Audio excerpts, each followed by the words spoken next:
এক পলকে দেখলে মনে হবে কচুরিপানা ভর্তি পুকুর। আদতে তা নয়, এটা ইছামতি নদী।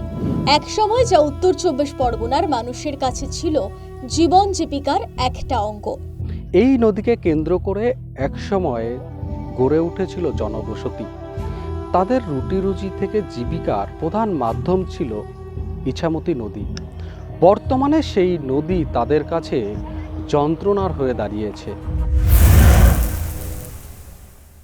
আমাদের মেন তো এখানে তো প্রবলেম তো হলো বন্যে যদি না হয় তবে তো মানুষ তো শুধু দোকানদার কেন, চাষি এলাকা তো সব শেষ হয়ে গেছে। তো কৃষক এলাকা যেখানে চাষি এলাকার সমস্ত জমি বুড়ি যায়, তারপরে সমস্ত ফসল নষ্ট হয়ে যায়, তারা 5 মাস ঘরবন্দিই থাকে, কোনো ফসল বেচা কেনা করতে পারে না, ফসল সব জলের তলে থাকে। তবে এখানে কৃষকের লাভটা কী? আমরা প্রত্যেকবার দোকান ছেড়ে এখান থেকে চলে যাই, আমাদের মালপত্র প্রচুর নষ্ট হয় এবং ওই 3 মাস আমরা সেই পরিযায়ী পাখির মতো 3-4 মাস আমরা এদিকে ওদিকে থাকি, খুব কষ্ট। আমরা চাইছি পার্মানেন্টলি এইভাবে সংস্কার পুরোটাই হোক, সংগ্রামপুর পর্যন্ত। একাধিকবার প্রশাসনের পক্ষ থেকে নদী সংস্কারের আশ্বাস দেওয়া হলেও তা কার্যকর হয়নি। দুয়ারে বিধানসভা ভোট, যে সরকার ক্ষমতায় আসুক না কেন, ইছামতি সংস্কারের দাবি করছেন নদী পাড়ের বাসিন্দারা।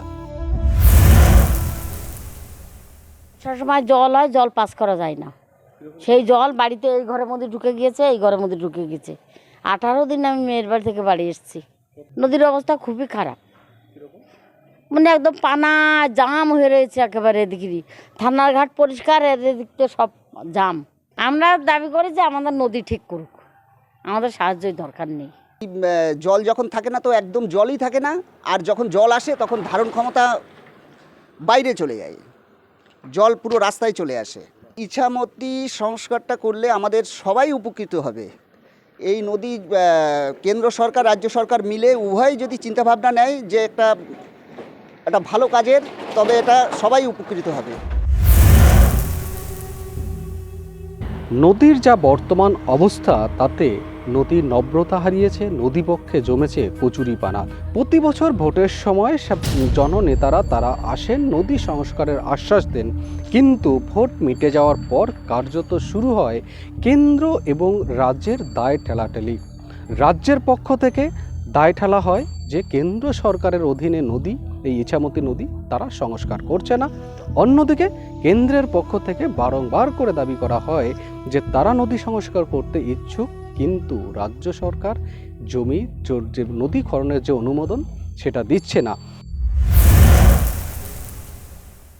নদী পাড়ে দুপাশে যে মানুষেরা আছেন, যারা নদীর উপরে প্রত্যক্ষভাবে নির্ভরশীল, সেই মানুষগুলোকেও বলবো যে আপনারা যদি গণতন্ত্রে আওয়াজ তোলাটাই জরুরি, সংঘবদ্ধ হওয়াটাই জরুরি। যদি নদীর দুপারের মানুষ প্রাথমিকভাবে আপনারা যদি প্রথমে ঐক্যবদ্ধ হয়ে এই নদী বাঁচানোর জন্যে আপনারা একটা গর্জে ওঠেন, তাহলে কিন্তু রাজনৈতিক দলগুলো গুরুত্ব দিতে বাধ্য।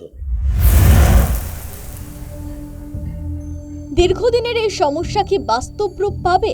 নজর দেবে নতুন সরকার? সেদিকে তাকিয়ে ইছামতির পাড়ের বাসিন্দারা। রাজ্য এবং কেন্দ্রের দায় ঠেলাঠেলির মাঝে সব থেকে যে মানুষগুলি অসুবিধায় পড়েন, তারা নতুন করে ভোটের মুখে দাবি করছেন যে তারা কিছু চান না ভোটে।